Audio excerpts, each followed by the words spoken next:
Magandang umaga sa inyong lahat. Tumulong lang tayo mga guys. Ayan, good morning po mga ka-rails yan. Laban-laban lang po, tuloy-tuloy lang po tayo mga kabakas. At tayo po siyempre, tayo magtulungan tayo. Wala namang iba magtutulungan kundi tayo lang. Hindi naman tumutulong sa atin ang ating mga alam na natin yun kung alin. Yung mga malalapit sa atin halos pambihira lang ang tumutulong sa atin, ang sumusuporta sa atin. Ang sumusuporta sa atin ay siyempre yung mga hindi natin kano-ano, yun ang misma hindi pang tumutulong sa atin, sumusuporta sa atin. Salamat po sa inyo. Mayroon tayong tambako. Wow. At saka tilapia na maitim, Batangas. Yan. Wow. At mayroon tayong tulingan. Pahinga na, tamang pang sinaing. Wow. Yung sinaing. At syempre, sap-sap na hubad. Napakasarap niyan guys.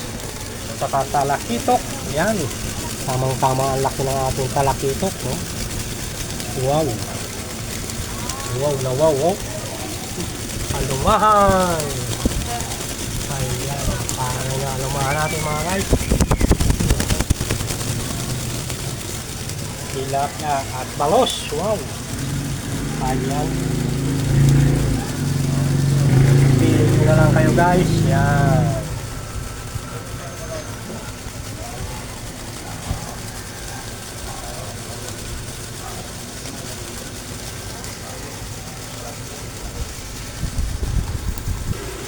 Yan guys, na ipakita na natin ang isda ni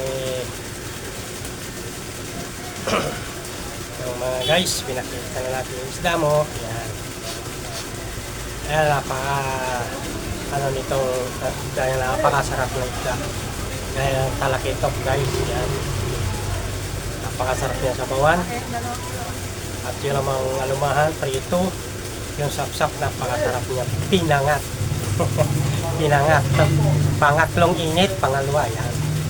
Tapos yung tulingan, ang ganda sinain. Pakasarap na sinain yan guys, ang tulingan. Maganda niya kung babalutin pa sa dahon. Wow! Suwabe. Suwabe. Pag binalot sa dahon guys, napakaswabe guys. Kaya naman ang tambakol, masarap yan. Prito. Gusto mo yung prito? Hindi. Tilapia, ganun din. Ang bangos naman, daing. Napakasarap yung daing. Sinigaw. Guys. Magandang pala lang vlog natin guys. Thank you for watching guys.